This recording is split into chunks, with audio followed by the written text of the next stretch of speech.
दोस्तों नमस्कार। उम्मीद कर रहा हूँ आप सब लोग अच्छे होंगे। इलेक्ट्रोस्टैटिक चैप्टर का आज हमारा 25वां एपिसोड है। लास्ट एपिसोड में हमने पोटेंशियल एनर्जी के कंसेप्ट को समझा था कि चेंज इन पोटेंशियल एनर्जी जो होती है वो कैसे वर्क डन बाय मी के बराबर होती है और उसको हम कैसे कैलकुलेट करते हैं। हमने डिस्क्रीट चार्जेस के केसेस को हमने देखा था कि अगर मेरे पास कोई पॉइंट चार्जेस हैं और डिस्क्रीट पोजीशन पे रखे हुए हैं तो उस केस में हम पोटेंशियल एनर्जी को कैसे कैलकुलेट करें, वो हम ऑलरेडी देख चुके हैं। आज का जो एपिसोड है इसमें हम पोटेंशियल को समझने की कोशिश करेंगे और वापस फिर पोटेंशियल एनर्जी पे आएंगे। बिकॉज पहले एक बार बेसिक कवर कर लेते हैं और उसके बाद हम एक होलिस्टिक पिक्चर लगाएंगे। उसके बाद हम कई चीज़ों को एक साथ कनेक्ट करेंगे सो दैट आपको एक ब्रॉडर पिक्चर समझ आए। तो ऐसा हो सकता है कि हमें कई बार कुछ और बेसिक्स को समझने के लिए एक बार टॉपिक से थोड़ा दूर जाना पड़े, लेकिन वापस हम लौट के आएंगे। हमें लौट के जाना है इलेक्ट्रिक फील्ड के ऊपर भी और पोटेंशियल एनर्जी के ऊपर भी, बट पहले पोटेंशियल को और थोड़ा कवर कर लेते हैं, उसकी बेसिक अंडरस्टैंडिंग और बनाते हैं और फिर से उन टॉपिक को समझेंगे। लेकिन उससे पहले मैं एक क्वेश्चन से शुरुआत करना चाहूँगा, क्योंकि लास्ट एपिसोड में हमने पॉइंट चार्जेस को लिया था। तो पॉइंट चार्जेस के केस में कैसे पोटेंशियल एनर्जी कैलकुलेट करते हैं वो हमने देखा था। एक क्वेश्चन से शुरू करते हैं और पहले उसको रिवाइज कर लेते हैं क्वेश्चन के थ्रू। जरा देखिए, एक आपको ऐसा कोऑर्डिनेट सिस्टम दे रखा है। सोचिए एक्स कैप है और ये वाई कैप डायरेक्शन है और मेरे पास कुछ पॉइंट चार्जेस हैं। यहाँ पे मेरे पास कोई चार्ज है Q, यहाँ पे 2Q और यहाँ पे कोई चार्ज है -Q और इनकी पोजीशन दे रखी है भाई। ये आपका ओरिजिन है, ये आपका 1,0 पे है भाई, ठीक है। x में 1 है, y में 0 है और ये आपका 0,1 पे ये पॉइंट चार्ज रखा हुआ है। तो ऐसे मेरे पास पॉइंट चार्जेस रखे हुए हैं, 3 पॉइंट चार्जेस रखे हुए हैं। एक पोजीशन है यहाँ पे 1,1 और आप जो है एक Q नोट चार्ज को, एक Q नोट चार्ज है उसको आप इन्फिनिटी से यहाँ पे ला रहे हो। आपसे पूछा है बताइए change in potential energy system की क्या आएगी अगर मैं Q नोट को यहाँ से इन्फिनिटी से यहाँ पे लाऊंगा। तो इसको आप 2-3 तरीके से कैलकुलेट कर सकते हो। कैसे? एक तरीका तो ये है कि पहले जो ये 3 चार्जेस हैं इनसे सिस्टम में कितनी एनर्जी स्टोर्ड है वो निकाल लो, फिर एक 4th चार्ज को यहाँ पे रख दो और उससे देख लो सिस्टम में कितनी एनर्जी स्टोर्ड है वो निकाल लो और फिर डिफरेंस निकाल लो। चेंज इन पोटेंशियल एनर्जी आपके पास आ जाएगी कि कितना पोटेंशियल एनर्जी में बदलाव आएगा। एक तरीका तो ये है। एक तरीका ये है कि आप ये जो Q नोट है इसको इन्फिनिटी से यहां पे लेके आओ और देख लो कितना वर्क डन हुआ है। That work done is equal to change in potential energy. Simple, इस तरह से आप कर सकते हो, ठीक है। तो आप दोनों तरीके से आप कर पाओगे, ठीक है। मैं वर्क डन वाले तरीके से कर रहा हूं, बाकी जो सिस्टम की जो पोटेंशियल एनर्जी वाला तरीका है उससे भी मैं आपको हिंट दे दूंगा, वो आप खुद से भी कर सकते हो, ठीक है। तो चलिए वर्क डन वाले तरीके से देखते हैं। सोचिए मेरे पास Q नोट जो है वो इन्फिनिटी पे रखा हुआ है, ठीक है, और मैं इन्फिनिटी से इसको यहां पे ला रहा हूं। तो मुझे वर्क करना पड़ेगा भाई। कितना वर्क करना पड़ेगा? ये सारे चार्जेस फोर्स लगाएंगे ना, तो जो फील्ड, इलेक्ट्रोस्टैटिक फील्ड का जो फोर्स होगा और उस फोर्स का जो वर्क डन होगा उसका नेगेटिव कर दो, that will be work done by me. तो चलिए जरा देखते हैं कि इस Q नोट को अगर मैं इसकी वजह से जो फोर्स लगेगा वो उससे जरा देख लेते हैं। तो इसका जो फोर्स बनेगा वो क्या बनेगा बताइए? पहले तो फील्ड निकाल लेते हैं, Q/4πε0 r², ठीक है। ये मेरे पास इलेक्ट्रिक फील्ड आ गई इसकी। तो Q नोट इंटू Q, ये मेरे पास इसका फोर्स आ गया भाई, इंटू dr और कर दो, ठीक है भाई। तो ये क्या हो गया? ये तो आपका इसका फोर्स हमने निकाल लिया। पहले इलेक्ट्रिक फील्ड निकाली, इलेक्ट्रिक फील्ड ने Q नोट के ऊपर फोर्स लगाया, रिपल्सिव फोर्स है, dr मेरा इस तरफ है, ठीक है। तो ये F डॉट dl कर दिया ना मैंने एक तरह से। F डॉट dl की वैल्यू हमारे पास आ गई है। ये तो work done by electrostatic force है, उसका नेगेटिव करोगे तो क्या आएगा बताओ?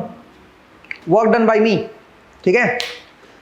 मैंने कुछ नहीं किया, मैंने बस ये फॉर्मूला लगाया है Q - Q E dot dl, ये लगाया है।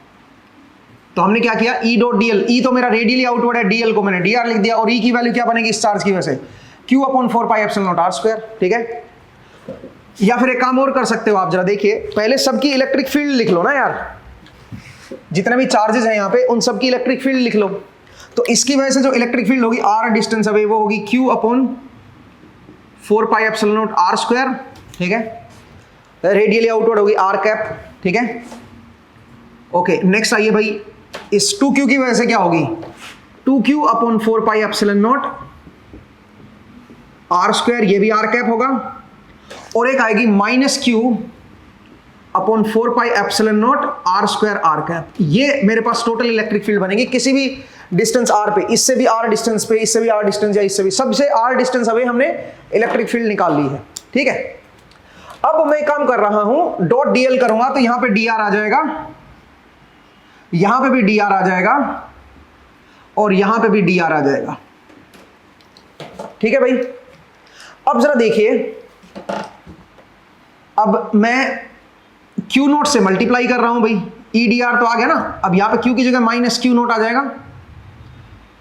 ठीक है भाई, एक बार जरा देख लीजिए, माइनस Q नोट मैंने बाहर ले लिया और इन सबको क्या कर दिया, इंटीग्रेट कर दिया, इन सबको इंटीग्रेट कर दिया। जरा ध्यान से देखिएगा, तो ई डॉट डी एल लिख लिया सबका पहले। आप बोलोगे सर आपने तो आर डिस्टेंस हमें निकालना है, तो यहां से आर डिस्टेंस होगी तो यहां से भी आर होगी क्या? ना, हमने क्या किया, हमने सबको इंडिविजुअल ट्रीट किया, हमने उसके बाद सुपरपोज किया है। इससे भी आर डिस्टेंस देखा, इससे भी आर डिस्टेंस, इससे भी आर डिस्टेंस, तीनों से आर डिस्टेंस हमें देखा है, कोई जनरल डिस्टेंस है आर। ठीक है, वहां पे तीनों की इलेक्ट्रिक फील्ड से ई डी आर किया है और उसके बाद सुपरपोज किया है, इंडिविजुअली ही ट्रीट किया है, हमने टोटल इलेक्ट्रिक फील्ड नहीं निकाली। कहीं आपको लगे कि पहले हमने एक जगह पे इलेक्ट्रिक फील्ड टोटल निकाल दी, इसकी वजह से, फिर इसकी वजह से और इसकी वजह से, सबसे इलेक्ट्रिक फील्ड हमने आर डिस्टेंस अवे पे निकाली है। तो अगर एक से डिस्टेंस आर है तो दूसरे से तो आर नहीं होगी, तीसरे से कुछ और डिस्टेंस होगी, तो लेकिन सबके नीचे हमने तो आर कर रखा है। तो बहुत सारे स्टूडेंट ऐसे कंफ्यूज हो सकते हैं। हमने ऐसा नहीं किया, हमने एक चार्ज को एक टाइम पे लिया है, पहले इसकी वजह से r distance away electric field निकाली और ई डी आर और इनटू ये माइनस क्यू किया है। ये वर्क डन होगा, वर्क डन बाय मी होगा because of this charge. Infinity से अगर मैं यहां पे ला रहा हूं मेरे चार्ज को, ऐसे फिर दूसरे की वजह से देखा, ऐसे ही तीसरे की वजह से, मतलब एक टाइम पे एक चार्ज को ट्रीट कर रहा हूं मैं, बाकी चार्जेस को नहीं ले रहा हूं। पॉइंट को समझिए, तीनों को एक साथ में नहीं देख रहा हूं। ठीक है, और उसके बाद हमने ये लिखा है। ठीक है, अब जरा लिमिट देखो, जो पहला चार्ज है, पहला चार्ज मेरा यहां पे रखा हुआ है, तो इन्फिनिटी, इनिशियल डिस्टेंस थी मेरी इन्फिनिटी, तो इन्फिनिटी से मैं कहां पे आ रहा हूं, यहां पे। तो पहले चार्ज से ये डिस्टेंस कितनी है बताओ, ये डिस्टेंस है √2। ठीक है भाई, फिर आइए दूसरा 2q, 2q से ये जो डिस्टेंस है ये कितनी है बताओ, ये है 1, तो इन्फिनिटी से 1 पे आ गए। और तीसरा जो है यहां पे देखो, यहां से ये डिस्टेंस कितनी है, ये भी 1 है, तो आप इन्फिनिटी से 1 पे आ गए।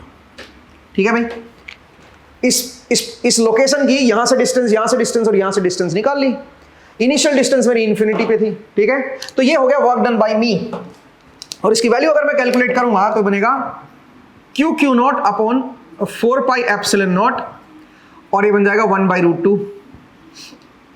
यहां पे क्या बनेगा, यहां पे बनेगा 2q into Q naught upon 4 pi epsilon naught into 1।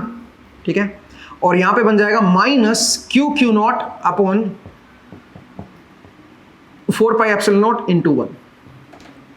ये बनेगा दोस्तों, ये मेरे पास फाइनल आंसर आएगा। ये मेरा वर्क डन है इस चार्ज को इन्फिनिटी से यहां पे लाने का, और यही मेरा क्या होगा, चेंज इन पोटेंशियल एनर्जी होगी। तो अब इसको अगर अब सिंप्लीफाई करना चाहें तो Q naught upon 4 pi epsilon not बाहर ले लीजिए, अंदर क्या बनेगा 1/√2, एक ही आ गया, एक यहां से आपका +2 आ गया और एक यहां से -1 आ गया। ठीक है, तो इस तरह से आप सोल्व कर सकते हो। इसको मैं फिलहाल 1 ही लिख देता हूं। ठीक है, तो ये हमारे पास क्या आ गया, change in potential energy. Change in potential energy हमने निकाल दी है। मुझे उम्मीद है आपको समझ आया।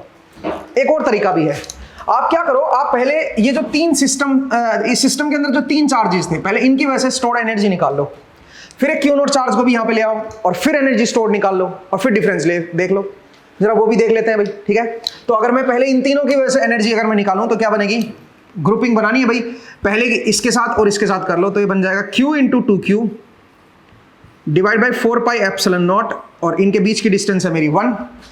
अब इसका इसके साथ हो गया, अब इसका इसके साथ भी करो, तो -QQ divide by 4 pi epsilon not, और ये डिस्टेंस भी मेरी 1 है। ठीक है, इसका इसके साथ भी हो गया, तो ये एक चार्ज का बाकी 2 के साथ हो गया। अब आ जाइए इसका इसके साथ ऑलरेडी हो रखा है, इसका इसके साथ देखना है अपने को, तो ये क्या हो जाएगा -2Q into Q divide by 4 pi epsilon not √2। ये लो जी, इसका इसके साथ हो गया, तो इसका इसके साथ पहले हो रखा था। अब आइए ये इसका इसके साथ हो रखा है, इसका इसके साथ भी आ रखा है, तो इसका मतलब ये 3 जो चार्जेस थे उनकी वजह से हमने सिस्टम के अंदर जो स्टोर्ड एनर्जी वो निकाल दी। अब एक काम करते हैं, ये है मेरी initial energy stored in the system. अब मैं Q नॉट को यहां पे रख देता हूं। अब बताओ, ये इनिशियल थी, अब फाइनल कितनी बनेगी, फाइनल में फिर से हम क्या करेंगे बताओ, ग्रुपिंग बनाएंगे। तो पहला इस चार्ज की देखते हैं, इसका इसके साथ देखो तो क्या बन जाएगा, वो बन जाएगा Q into 2Q, Q into 2Q divide by 4 pi epsilon not और इंटू 1, ठीक है। फिर आ जाओ इसका इसके साथ, तो ये आ जाएगा Q into Q naught upon 4 pi epsilon naught root 2, सही है। फिर इसका इसके साथ minus QQ divide by 4 pi epsilon into 1। तो इस चार्ज का बाकी 3 के साथ हो गया। अब आ जाइए इस चार्ज का, तो इसका बनेगा 2Q इंटू Q नॉट, पहले इसका इसके साथ देख लेते हैं, 2Q into Q naught upon 4 pi epsilon naught into 1। फिर इसका इसके साथ ऑलरेडी आ रखा है, क्योंकि पिछले में इसका इसके साथ आया था ना, तो वही इसका इसके साथ होगा, तो दोबारा लिखने की जरूरत नहीं है। फिर आ जाइए इसका इसके साथ, तो minus 2Q into Q divide by 4 pi epsilon naught root 2, ठीक है। इसका इसके साथ भी आ गया, तो इसका भी सबके साथ हो गया। अब आ जाओ इसका, तो इसका इसके साथ ऑलरेडी आ रखा है, इसका इसके साथ ऑलरेडी आ रखा है, इसका इसके साथ रह गया भाई, तो आप लिख लो minus QQ naught upon 4 pi epsilon naught into 1, ठीक है। अब आ जाओ इसका, तो इसका इसके साथ भी आ रखा है, इसका इसके साथ भी आ रखा है, इसका इसके साथ भी आ रखा है, बस यही आएंगे भाई। तो ये मेरे पास फाइनल एनर्जी आ गई है, ये मेरे पास फाइनल पोटेंशियल एनर्जी। ग्रुपिंग बना लो ना यार, नंबरिंग कर दो। देखो अगर आपको दिक्कत आ रही है तो इनकी नंबरिंग कर दो, ये 1 2 3, पहले ये 3 थे, तो ग्रुपिंग करो 1 का 2 के साथ, 1 का 3 के साथ, 1 का 2 के साथ, 1 का 3 के साथ। फिर आ जाओ 2 का 1 के साथ करना नहीं है, 2 का 3 के साथ कर लो, ठीक है। फिर आ जाओ 3 का 1 के साथ नहीं करना, 3 का 2 के साथ नहीं करना, ठीक है। तो पहले 3 में तो ये 3 ग्रुप बनेंगे, 1 2 1 3 एंड 2 3। फिर जब चारों आ जाएंगे तो ये हो जाएगा 1, ये हो जाएगा 2 3 और ये हो जाएगा 4। अब बताओ 1 का 2 के साथ, 1 का 3 के साथ, 1 का 4 के साथ, फिर 2 का 1 के साथ ऑलरेडी आ रखा है, 2 का 3 के साथ, 2 का 4 के साथ। फिर आ जाओ 3 का 1 के साथ आ रखा है, 3 का 2 के साथ आ रखा है, 3 का 4 के साथ और आ जाएगा, ठीक है। फिर आ जाओ 4 का 1 के साथ ऑलरेडी आ रखा है, 4 का 2 के साथ भी आ रखा है, 4 का 3 के साथ भी आ रखा है। तो ये ग्रुप बनेंगे। इसका मतलब अगर 4 चार्जेस होंगे तो टोटल ग्रुप कितने बनेंगे, 1 2 3 4 5 6। तो अब यहाँ पे देखो 1 2 3 4 5 6 हमने लिख दिया। ये मेरी फाइनल एनर्जी है, ये मेरी इनिशियल एनर्जी है। अब फाइनल माइनस इनिशियल करोगे तो देखो ये कट जाएगा, इसमें से ये माइनस करना है, सिमिलरली ये आपका कट जाएगा, ठीक है। एंड सिमिलरली आपका ये वाला पार्ट भी कट जाएगा, ठीक है। तो अल्टीमेटली क्या बचा, अल्टीमेटली ये बचा, this plus this minus this, ठीक है। तो इसमें सब में से QQ नोट कॉमन आ जाएगा और आप देख सकते हो मेरे ख्याल से यही आंसर आएगा। इस तरह से भी आप कर सकते हो, ये भी मैंने खुद ही करके बता दिया आपको। तो पॉइंट चार्जेस की वजह से स्टोर्ड एनर्जी निकालना बहुत आसान काम है, आप इजीली सोल्व कर सकते हो, ठीक है। चार्ज डिस्ट्रीब्यूशन अगर हो रखा हो तो फिर कैसे हम कैलकुलेट करेंगे उसको हम देखेंगे, अभी नहीं, उसको हम पहले पोटेंशियल पढ़ लेते हैं, उसके बाद देखेंगे, ठीक है। अगर मेरा डिस्ट्रीब्यूटेड चार्ज है तो डिस्ट्रीब्यूटेड चार्ज के केस में हम कैसे सिस्टम के अंदर पोटेंशियल एनर्जी स्टोर देखते हैं, उसको हम पोटेंशियल पढ़ने के बाद करेंगे, क्योंकि एक नया चीज हम डिराइव करेंगे पोटेंशियल की टर्म में। अब ये पोटेंशियल क्या होता है और चेंज इन पोटेंशियल क्या होता है, जरा देखिए। अगर मैं आपसे बोलूं कि चेंज इन पोटेंशियल एनर्जी क्या थी, वो थी माइनस Q मेरा टेस्ट चार्ज है जिसको मैं मूव कर रहा हूं इलेक्ट्रिक फील्ड के अंदर, minus Q E dot dl, यही था भाई मेरा चेंज इन पोटेंशियल एनर्जी। अब अगर मैं इस Q को नीचे ले आऊं तो बन जाएगा change in potential energy per unit charge, change in potential energy per unit charge, और इसी को हम बोलते हैं चेंज इन पोटेंशियल, इसी को बोलते हैं change in potential. This is minus E dot dl। जैसे अगर आप A से B पे जा रहे हो, ठीक है, तो A से B पे अगर आपको देखना हो, कोई भी A पॉइंट से B पॉइंट पे जा रहे हो तो कितना पोटेंशियल में बदलाव आएगा वो इस तरह से आ जाएगा। इसी को आप बोलोगे, पोटेंशियल को मैं V से लिख देता हूं, potential at B minus potential at A, इसको आप इस तरह से लिखोगे। अगर आप A से B पे जा रहे हो तो final potential minus initial potential, इस तरह का आएगा।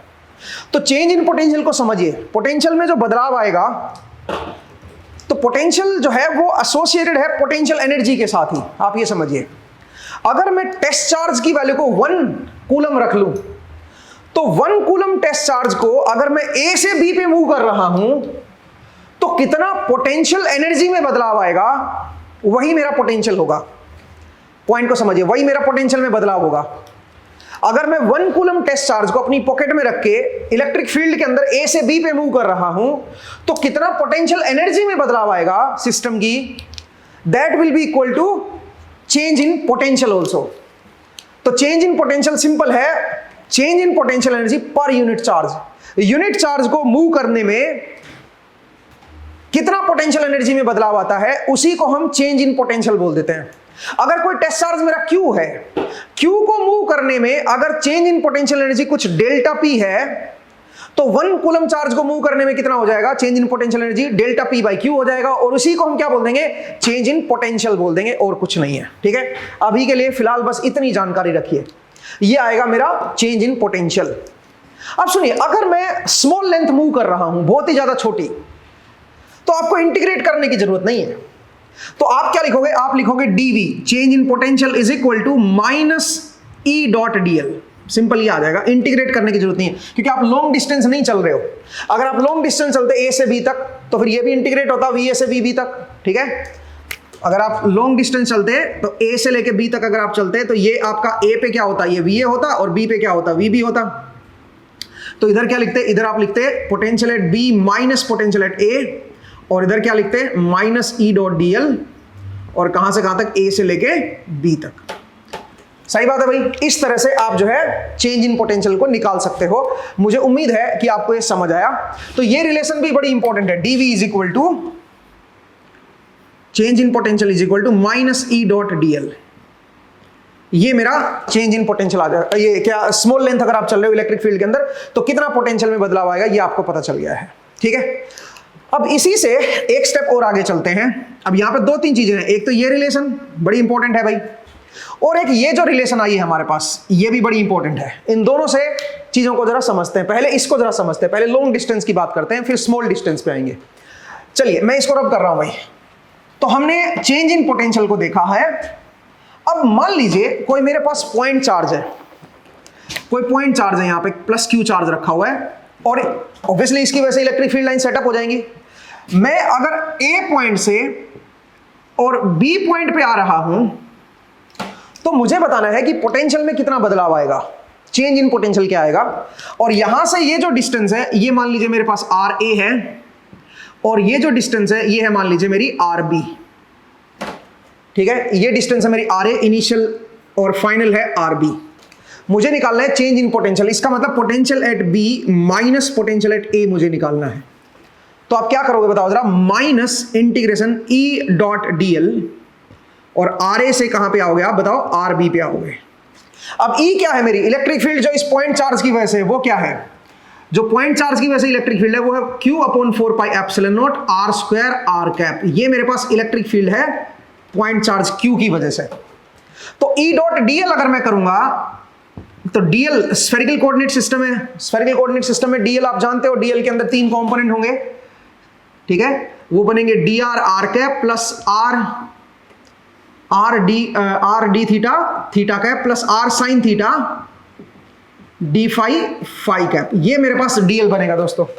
तो E डॉट dl निकालोगे तो क्या आ जाएगा, Q/4πε0 r स्क्वायर dr। ये बन जाएगा दोस्तों E डॉट dl। तो अगर मैं वैल्यू पुट करूंगा तो बन जाएगा minus of Q/4πε0 r square dr, ये बन जाएगा। और RA से RB तक आप इसको इंटीग्रेट कर दोगे।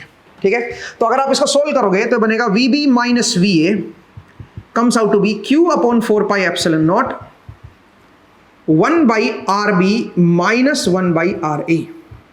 ये बन जाएगा, ये मेरा बनेगा चेंज इन पोटेंशियल। पोटेंशियल में जो बदलाव आएगा अगर आप A से B पे आ रहे हो, तो इसका मतलब यह है कि अगर मैं 1 कूलम चार्ज को यहां से और यहां पे लाऊंगा तो कितना पोटेंशियल एनर्जी में बदलाव आएगा, वो यही है। क्योंकि मैंने आपको बताया था कि change in potential is change in potential energy per unit charge. Unit charge को मूव करने में कितना पोटेंशियल एनर्जी में बदलाव आ रहा है, उतना ही मेरा पोटेंशियल में बदलाव आएगा। सिंपल, वही मेरा पोटेंशियल में बदलाव को रिप्रेजेंट करेगा। तो इस तरह से आप चेंज इन पोटेंशियल निकाल सकते हो। अब आप यहां से ये नहीं कह सकते हो कि भाई अगर मैं इसको देखना चाहूं तो मैं ऐसे लिख सकता हूं 1/4πε0 RB Q/4πε0 RA। आप इसको ऐसे लिख सकते हो। तो बहुत सारे स्टूडेंट को ऐसा लगता है कि ये जो है, ये है पोटेंशियल एट B और ये है पोटेंशियल एट A, इसको इसके साथ इक्वेट कर देंगे और इसको इसके साथ इक्वेट कर देंगे। ऐसा मत कीजिए। किसी भी पॉइंट का पोटेंशियल एब्सोल्यूट नहीं होता। इसका मतलब यह है कि किसी भी पॉइंट का जो वोल्टेज है, पोटेंशियल को वोल्ट में भी बोल देते हैं हम लोग, वोल्टेज भी बोल देते हैं, ठीक है, तो उस वर्ड के साथ कंफ्यूज मत होइएगा।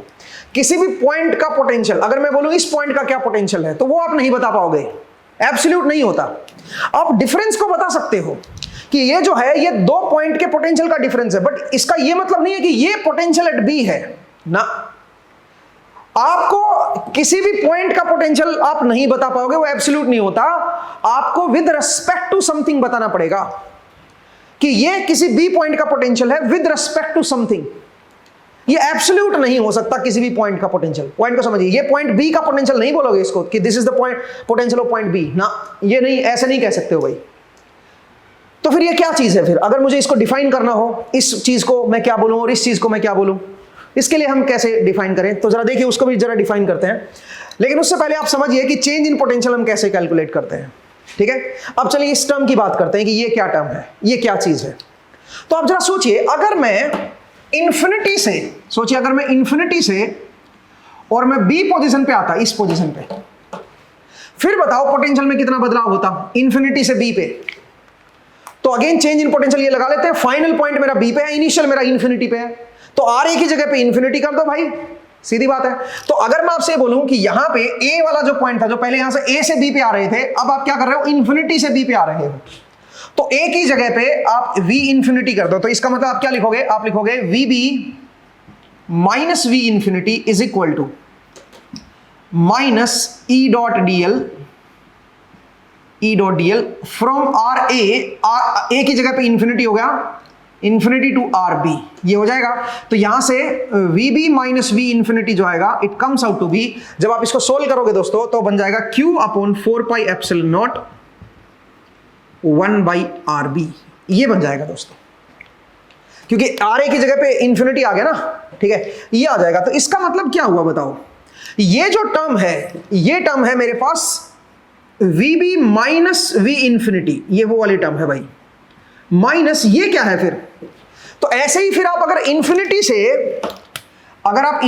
से ए पे आओगे तो क्या बनेगा, तो फिर ये बनेगा we A minus V infinity. अब इस बार फाइनल क्या है बताओ, फाइनल पॉइंट है ए, इनिशियल पॉइंट है इंफिनिटी, तो क्या बन जाएगा, वो बन जाएगा q upon 4 pi epsilon naught 1 by are A minus 1 by infinity. Point को समझिए भाई।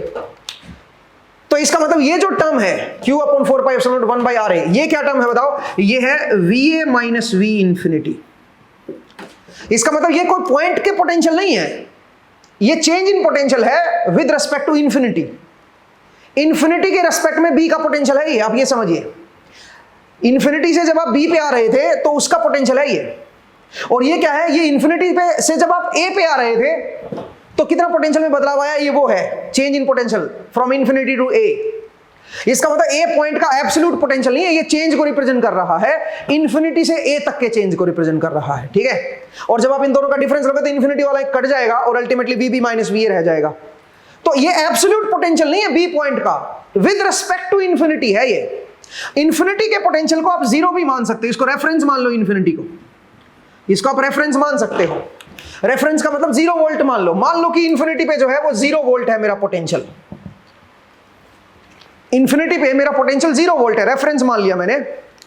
तो उसके रेस्पेक्ट में फिर ये बी वाला बी का पोटेंशियल है। इसका मतलब इसको आप क्या बोलोगे, इसको आप बोलोगे it is the potential of point B with respect to infinity, और इंफिनिटी पे हमने क्या ले रखा है, 0। वैसे मैं आपको बताऊं, इंफिनिटी पे हर केस में 0 सही नहीं होता मानना। आप इंफिनिटी पे 0 पोटेंशियल केवल तभी मान सकते हो जब चार्ज आपका फाइनाइट हो, फाइनाइट चार्ज हो, ठीक है। तो उस केस में आप इंफिनिटी पे 0 पोटेंशियल अज्यूम कर सकते हो। ऐसे केसेस में, जैसे कि यहां पे देखो फाइनाइट चार्ज ही तो है, ठीक है, तो ऐसे केस में आप जो है इंफिनिटी पे 0 पोटेंशियल मान सकते हो, और 0 के रेस्पेक्ट में आप ये बी का पोटेंशियल है और ये ए का पोटेंशियल है। जनरली कुछ बुक्स में जो 0 इंफिनिटी के रेस्पेक्ट में जो पोटेंशियल को बोला जाता है उसी को कुछ लोग एब्सोल्यूट पोटेंशियल भी बोल देते हैं कि भाई मेरा एब्सोल्यूट पोटेंशियल है, बट मैं यहां पे उस चीज को अवॉइड करूंगा। एब्सोल्यूट का मतलब ये होता है कि भाई किसी के भी रेस्पेक्ट में देखो आप, वो उतना ही नजर आएगा आपको। एब्सोल्यूट का मतलब ये होता है, ठीक है। तो एब्सोल्यूट दुनिया में कोई चीज नहीं होती, मैं आपको बता देता हूं। जैसे कि आप बोलते हो ना कि भाई आप ये जो टीचर है ये बहुत बढ़िया टीचर है, अब ये स्टेटमेंट सही नहीं है, ठीक है। हो सकता है वो आपके लिए बढ़िया हो, दूसरे के लिए क्या पता घटिया हो, ठीक है। तो इसका मतलब है आप जो है ये स्टेटमेंट ऐसे मत बोलिए, आप ये बोलिए मेरे रेस्पेक्ट में ये टीचर बहुत बढ़िया है, ठीक है। पॉइंट को समझिए। ऐसे आप बोलते हो कि भाई ये आदमी अमीर है, तो आप क्या बोल, आप किसके रेस्पेक्ट में देख रहे हो? पैसे के रेस्पेक्ट में। और हो सकता है कोई उससे भी बड़ा अमीर आ जाए, वो बंदा बोलेगा ये कहां से अमीर है, अमीर तो मैं हूं, ठीक है। आप समझिए भाई, एक आदमी के जेब में 1000 रुपए है, एक आदमी के जेब में 10 रुपए है, तो 10 रुपए वाला 1000 रुपए वाले को क्या बोलेगा? बोलेगा यार तुम अमीर आदमी हो। फिर कोई जिसके जेब में 10 लाख रुपए होंगे वो आ जाएगा, वो बोलेगा यार तू 1000 रुपए वाले को कहां अमीर बोल रहे हो। तो पॉइंट को समझिए, अगर पैसे के रेफरेंस में बात करूं तो इसका मतलब अमीरी गरीबी भी रिलेटिव होती है। 1000 रुपए वाला आदमी 10 रुपए के रेस्पेक्ट में अमीर है, बट जिस बंदे के जेब में 1 लाख रुपए है उस बंदे के रेस्पेक्ट में अमीर नहीं है। तो ये जो अमीरी गरीबी, अच्छाई बुराई, ये सब होता है, ये एब्सोल्यूट नहीं होती, इनमें रिलेटिव चीजें आती हैं, ये विद रिस्पेक्ट टू समवन होती हैं, विद रिस्पेक्ट टू समथिंग होती हैं। ऐसे ही पोटेंशियल होता है दोस्तों, पोटेंशियल जो है वो एब्सोल्यूट नहीं होता, विद रिस्पेक्ट टू समथिंग होगा। जैसे कि यहां का अगर मैं बोलूं, अगर मैं इस टर्म को नाम दूंगा तो मैं क्या बोलूंगा? It is the potential of point B with respect to infinity. Infinity पे 0 मान लो बेशक आप, ठीक है। तो 0 के रिस्पेक्ट में यहां का बी पॉइंट का पोटेंशियल है। तो सिमिलरली ये क्या होगा? ये है potential at point A with respect to infinity. Infinity के रिस्पेक्ट में ए पॉइंट का पोटेंशियल है ये। और क्योंकि आप इंफिनिटी पे 0 मान रहे हो तो बहुत सारे लोग बोलेंगे कि सर 0 के रिस्पेक्ट में ही तो है ये, तो इसलिए इसको एब्सोल्यूट ही बोल देते हैं, बट उसको अवॉइड कीजिए, ठीक है। मैंने आपको बता दिया कि इसका क्या मतलब है और इसका क्या मतलब है, ठीक है, और कैसे आप चेंज इन पोटेंशियल को निकालोगे। आई होप आपको क्लियर हुआ। अब यहां से हम एक इंटरेस्टिंग फिनोमेना को देख सकते हैं, और वो क्या फिनोमेना होगा? हम इसको ऑब्जर्व कर पाएंगे, इस पोटेंशियल डिफरेंस को हम इसको देख पाएंगे। कैसे? जरा देखिए, हम इसको इवन एक्सपेरिमेंट से भी चेक कर सकते हैं, बट एक्सपेरिमेंट में नेक्स्ट क्लास में करवाऊंगा। आज की क्लास में इस एक्सपेरिमेंट को नहीं देखेंगे, नेक्स्ट क्लास में मैं आपको इस पे एक्सपेरिमेंट दिखाऊंगा। जरा देखिए, मेरे पास कोई चार्ज है, सोचिए कोई पॉइंट चार्ज है Q। तो अगर मैं रेडियली आऊं, जैसे मैंने एक पॉइंट यहां पे ले लिया r डिस्टेंस पे, r नोट पे, और एक ले लिया मैंने 2r नोट पे, 2r नोट पे, ये पॉइंट है मेरा B। तो अगर मैं VA माइनस VB की बात करूं,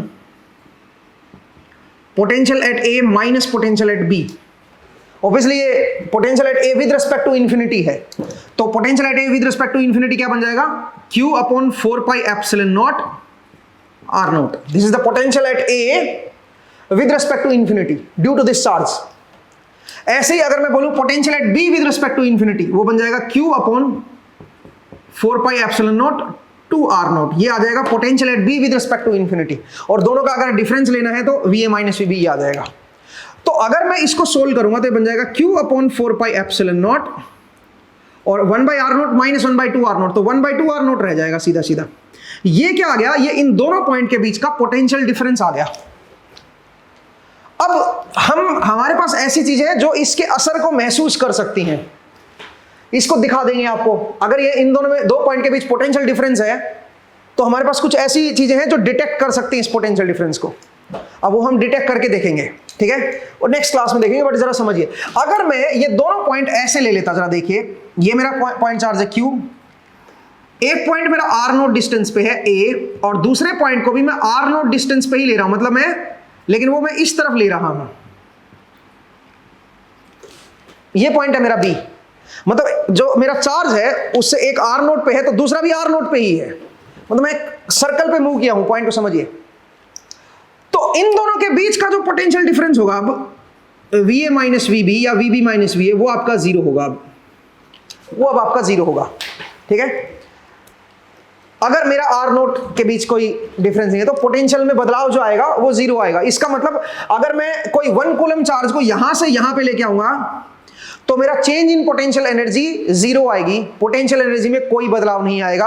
आप ये भी कह सकते हो कि अगर मैं Q कूलम को भी यहां से यहां पे लाऊंगा ना तो भी मेरा चेंज इन पोटेंशियल एनर्जी 0 आएगी, क्योंकि पोटेंशियल एनर्जी बदल ही नहीं रही है।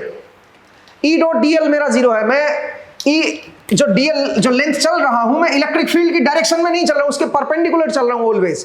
जैसे यहां पे देखो, यहां पे डीएल मेरा इस तरफ है, परपेंडिकुलर है इलेक्ट्रिक फील्ड से। अगर आप यहां पे देखोगे तो यहां पे इलेक्ट्रिक फील्ड मेरी इस तरफ है और डीएल मेरा इस तरफ है, तो ई डॉट डीएल हर पॉइंट पे आपका जीरो रहेगा। तो जीरो रहेगा तो वर्क डन आपका जीरो आएगा, ठीक है, समझिए। तो कोई पोटेंशियल एनर्जी में कोई बदलाव नहीं आएगा, पोटेंशियल में भी कोई बदलाव नहीं आएगा, ठीक है। इस पॉइंट को आप थोड़ा सा ध्यान दीजिएगा। मुझे उम्मीद है आपको ये समझ आया कि तो अगर मैं इन दोनों पॉइंट के बीच का पोटेंशियल डिटेक्ट करने की कोशिश करूंगा तो जीरो आएगा, ठीक है। उस केस में कोई पोटेंशियल इन दोनों पॉइंट के बीच में नहीं आएगा। मुझे उम्मीद है आपको ये कहानी समझ आई। और ये मैं पॉइंट चार्जेस का बता रहा हूं, ठीक है। चार्ज अगर डिस्ट्रीब्यूटेड होगा तो उस केस में भी सेम कंसेप्ट आप लगा सकते हो, उसमें भी हम देखेंगे कि कैसे हम पोटेंशियल को कैलकुलेट करते हैं अगर मेरा चार्ज डिस्ट्रीब्यूटेड है तो, ठीक है। दूसरा हमने एक और रिलेशन निकाली यहां से, और वो रिलेशन क्या है? वो रिलेशन है हमारे पास dv is equal to minus E dot dl. अब इसको थोड़ा सा समझते हैं। अगर मैं स्मॉल लेंथ चल रहा हूं, सोचिए कोई इलेक्ट्रिक फील्ड है मेरी इस तरफ मेरी इलेक्ट्रिक फील्ड है, ऐसे है इलेक्ट्रिक फील्ड, ठीक है। यहां पे इस तरफ इलेक्ट्रिक फील्ड है और मैं जो डीएल है वो मैं इस तरफ चल रहा हूं, मैं स्मॉल लेंथ चल रहा हूं, डीएल इस तरफ। ये मेरा ए पॉइंट है, ये मेरा बी पॉइंट है, इन दोनों पॉइंट के बीच डीएल लेंथ है और वो इस तरफ है, इनके बीच का एंगल है थीटा। तो अगर मैं आपसे बोलूं कि बताओ चेंज इन पोटेंशियल क्या आएगा डीएल लेंथ चलने पे, तो वो ये बनेगा। चेंज इन पोटेंशियल जो आएगा स्मॉल लेंथ डीएल चलने पे वो ये आएगा। अब यहां से बड़ा एक इंटरेस्टिंग चीज निकल के आती है, और वो क्या है? वो ये है कि अगर मेरा डीएल इलेक्ट्रिक फील्ड की डायरेक्शन में ही होता तो जरा देखिए, ये मेरी इलेक्ट्रिक फील्ड है और यहां से मेरा डीएल भी इधर ही है, इलेक्ट्रिक फील्ड भी मेरी इधर ही है और डीएल भी मेरा इधर है। तो ई डॉट डीएल को सिंपली आप ई डीएल लिख देते हैं, ई डॉट डीएल को ई डीएल लिख देते और ये डॉट प्रोडक्ट पॉजिटिव आता और इसके आगे माइनस लगाओगे तो मेरे पास क्या आ जाएगा? डीवी। इसका मतलब ये हुआ कि जो चेंज इन पोटेंशियल है, जो स्मॉल चेंज आएगा पोटेंशियल में, क्योंकि ये तो डॉट प्रोडक्ट पॉजिटिव आया है और एक एक्स्ट्रा माइनस यहां पे लगा हुआ है, तो आप ये कह सकते हैं जो चेंज इन पोटेंशियल आएगा, स्मॉल चेंज इन पोटेंशियल जो होगा वो नेगेटिव होगा। इसका मतलब पोटेंशियल इस तरफ कम होगा, इलेक्ट्रिक फील्ड की डायरेक्शन में पोटेंशियल आपका कम हो रहा है। चेंज इन पोटेंशियल मेरा नेगेटिव है, इसका मतलब पोटेंशियल इस डायरेक्शन में आपका कम हो रहा है, और सही बताऊं तो मैक्सिमम रेट से कम हो रहा है। जिधर मेरी इलेक्ट्रिक फील्ड लाइंस होती हैं उस तरफ आपका पोटेंशियल मैक्सिमम रेट से कम हो रहा होता है। आप बोलोगे सर कैसे? भाई आप सोचिए, यहां पे अगर डीएल इधर होता, आप ये इलेक्ट्रिक फील्ड की डायरेक्शन में नहीं चल रहे हो, आप इधर चल रहे हो, तो एक्चुअल में जो ई डॉट डीएल की जो वैल्यू आएगी वो क्या आएगी? ई डॉट डीएल की जो वैल्यू आएगी वो आएगी ई डीएल कोस थीटा। ये आएगा मेरे पास डीवी और माइनस के साथ। इसका मतलब जो पोटेंशियल में डिक्रीमेंट आएगा, जो चेंज इन पोटेंशियल आएगा, पहली बात तो नेगेटिव होगा, और अब वो ज्यादा नहीं हुआ, ध्यान से देखिए, वो पहले जो अगर सेम होता ये डीएल इधर ही तो ज्यादा बदलाव आता ना ई डीएल, अब यहां पे कोस थीटा और आ गया, कोस थीटा की वजह से जो चेंज इन पोटेंशियल वो थोड़ा छोटा हो गया। इसका मतलब अगर आप इलेक्ट्रिक फील्ड की डायरेक्शन में ही चलते हो तो आपका जो पोटेंशियल में जो बदलाव आता है वो मैक्सिमम आता है, मैक्सिमम रेट से पोटेंशियल डिक्रीज होता है इलेक्ट्रिक फील्ड लाइन की डायरेक्शन में अगर आप चलते हो तो ये बड़ा इंपॉर्टेंट है भाई। इसका मतलब आप यहां से ये भी कह सकते हो कि इलेक्ट्रिक फील्ड उस डायरेक्शन में होती है जिस डायरेक्शन में पोटेंशियल मैक्सिमम रेट से डिक्रीज होता है, ठीक है। इलेक्ट्रिक फील्ड उस डायरेक्शन में होती है जिस डायरेक्शन में पोटेंशियल आपका मैक्सिमम रेट से डिक्रीज होता है, उस डायरेक्शन में आपकी इलेक्ट्रिक फील्ड होती है। या आप ये भी कह सकते हो कि अगर आप इलेक्ट्रिक फील्ड की डायरेक्शन में चल रहे हो तो उस डायरेक्शन में पोटेंशियल मैक्सिमम रेट से डिक्रीज होगा, ठीक है। मुझे उम्मीद है आपको ये कहानी समझ आई। अगर नहीं भी समझ आई तो कोई बात नहीं, अगले एपिसोड में जब आपसे मुलाकात होगी तो मैं इसी कहानी से शुरुआत करूंगा और इसके ऊपर थोड़ा सा वर्क करेंगे और इसको थोड़ा और गहराई से समझेंगे, क्योंकि ये बड़ी कमाल की रिलेशन है जो पोटेंशियल को और आपकी इलेक्ट्रिक फील्ड को कनेक्ट करती है। एक स्केलर क्वांटिटी है और एक वेक्टर क्वांटिटी है, तो इन दोनों की जो रिलेशन होगी वो बड़ी कमाल की होगी और वो हमारी बहुत सारी टिपिकल मुश्किल प्रॉब्लम्स को इजीली सोल्व करके हमें दे देगी। लेकिन इसको पहले समझना पड़ेगा अपने को, ठीक है। तो अगली क्लास में जब आपसे मुलाकात होगी तो इस चीज के ऊपर हम बातचीत करेंगे और पोटेंशियल को थोड़ा सा और गहराई से समझने की कोशिश करेंगे। आज के एपिसोड में इतना ही दोस्तों, अगले एपिसोड में फिर से आपसे मुलाकात होगी। अपना ख्याल रखिए, पढ़ते रहिए, मुस्कुराते रहिए। नेक्स्ट टाइम मिलेंगे। Thank you.